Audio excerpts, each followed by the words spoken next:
Hey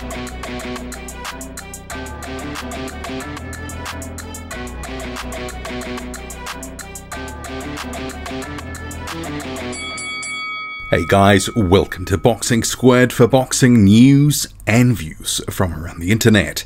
This is the post-fight review for the Agit Kabayel and Kevin Johnson fight, which was in Germany. This was a decision win to Kabayel, but not an impressive performance. So he won on the cards reasonably decisively. 118, 111, 118, 111, 119, 110. But there were moments of the fight where he was getting touched up by Kevin Johnson more so than he should be at this point in his career. Bearing in mind, Kevin Johnson, a 41-year-old journeyman who really has been sort of giving up wins to prospects left, right and centre in recent years. There was always a risk with this fight that Kabayel could go in there and actually his stock could go down. And I think it did. So I will talk through some of that in this video. But I didn't really enjoy the performance by Kabayel. The conditioning, I think, started to let him down in the second half of the fight. And his lack of power was exposed again. But we'll sort of talk about some of that stuff a little bit later on. But it was a tale of two fights. So the first sort of 5 rounds or so, Kabayel was effectively doing what I thought he would do. He was picking apart Kevin Johnson. He was jabbing him. He was working the body. He was looking for the main, pretty decent, but it was one of those fights where you're sort of thinking on the Johnson side, what's the strategy here? Because early rounds, he just seemed to be content to look for the odd counter, but basically absorb punishment. And that's somewhat what he did in his last fight against Joan Pablo Hernandez. He ultimately went on to win that fight. I think that was the 7th round. He started to get into the fight more, sort of rounds 5 to 6 in that one. And it kind of happened here as well. But Kabayel was looking pretty decent early on, sort of what you were expecting against a guy, especially Kevin Johnson, who gives you the shoulder, he shells up, and when you start to let your hands go, he does sort of dip down to the waist. And it ends up looking a bit awkward at where some of those punches are coming from, because you're sort of punching down, or Kabayel was, I should say, not me, but he was. And some of the shots were coming in almost like they were sort of slapping shots. And, you know, others top of the head, side of the head. Johnson is just a bit tricky to sort of really get to and open up when he sort of gives you that shoulder, that shell, and dips down. And you saw that Kabayel wasn't really sure how he could sort of actually crack that open and really make, you know, Johnson pay for, because he was getting hit. He was pretty open to actually being hit. He didn't seem to be too concerned with taking some of those shots. And actually later in the fight, you heard Johnson's trainer saying that Kabayel just had nothing on his shots, that he was a baby, that you're not feeling these shots. And it certainly looked that way. And he was content to take some punishment early. And I thought that one of the things that was good early that Kabayel went away from later in the fight was body work. He was starting to really sort of jab to the body early, getting hooks to the body in. And for a guy like Kevin Johnson, who's been notoriously hard to stop, and if you're not a big puncher, you've got to work the body. But he went away from that, and I think there was one thing that was clear in this fight that Kabayel needs to work on, doesn't really have in his arsenal, is an uppercut. You had Johnson open for it basically the whole fight. I think I can only remember 1 or 2 uppercuts coming in. But Kabayel actually started to tire a little bit, and you could visibly see him while he was still bouncing around. He didn't look as fresh, there weren't as many shots coming, and that's when Johnson saw his opportunity, started to get a bit more into the fight. From what had been Kabayel either sort of allowing Johnson to be on the front foot, or he would press on Johnson, started to become that Johnson was having his way with what he wanted to do in terms of coming forward. Kabayel was circling, and Johnson started to really pour the pressure on. And round 6, Kabayel ate a lot of shots, and that was Johnson's definitely his best round of the fight.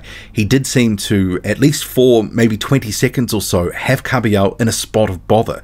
He looked like it hurt him to some degree. I mean, not seriously, but he certainly buzzed him to some extent. and he just let his hands go.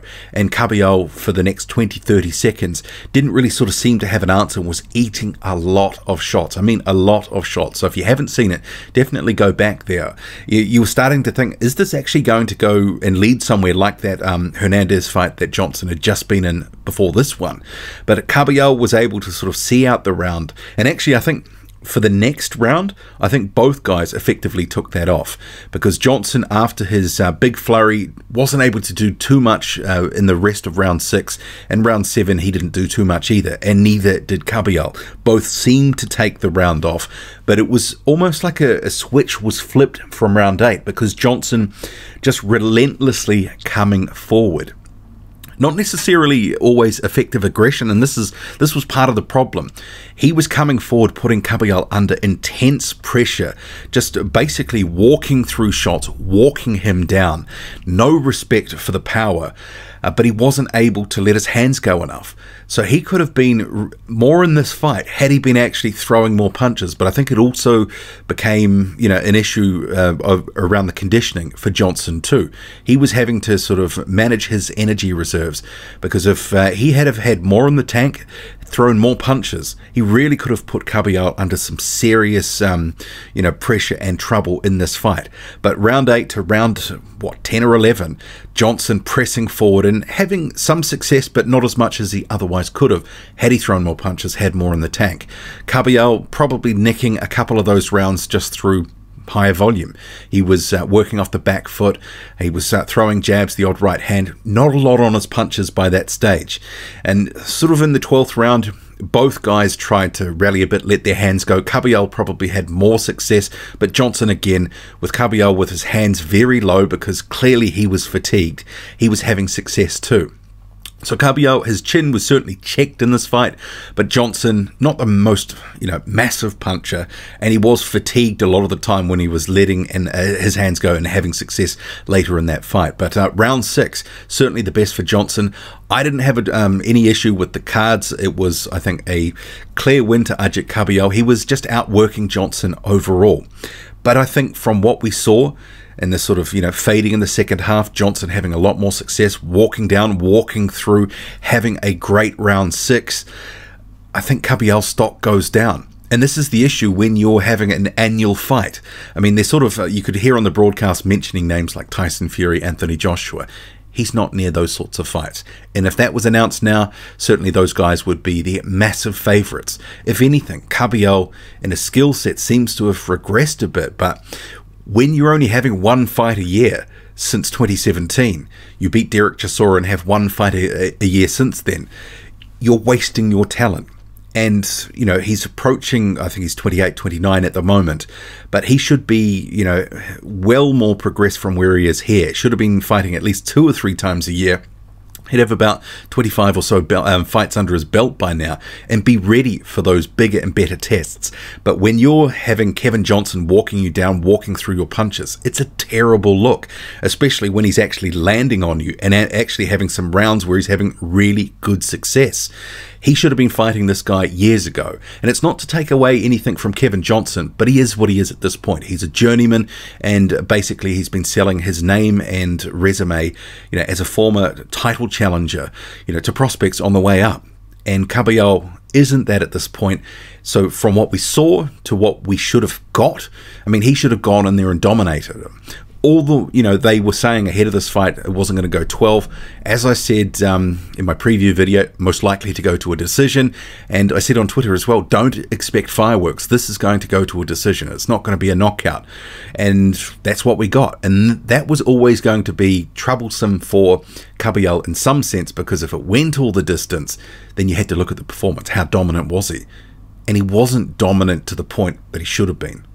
Against a guy who's 41, faded, well out of his prime, 18 losses now. Not impressive at all. Wasn't impressed with that performance, and you have to ask what's happening next. What are they going to do with him? Is he actually going to have another fight in 2021? Because based off recent years, I mean, he's become the Gary Russell Jr. of the heavyweight division.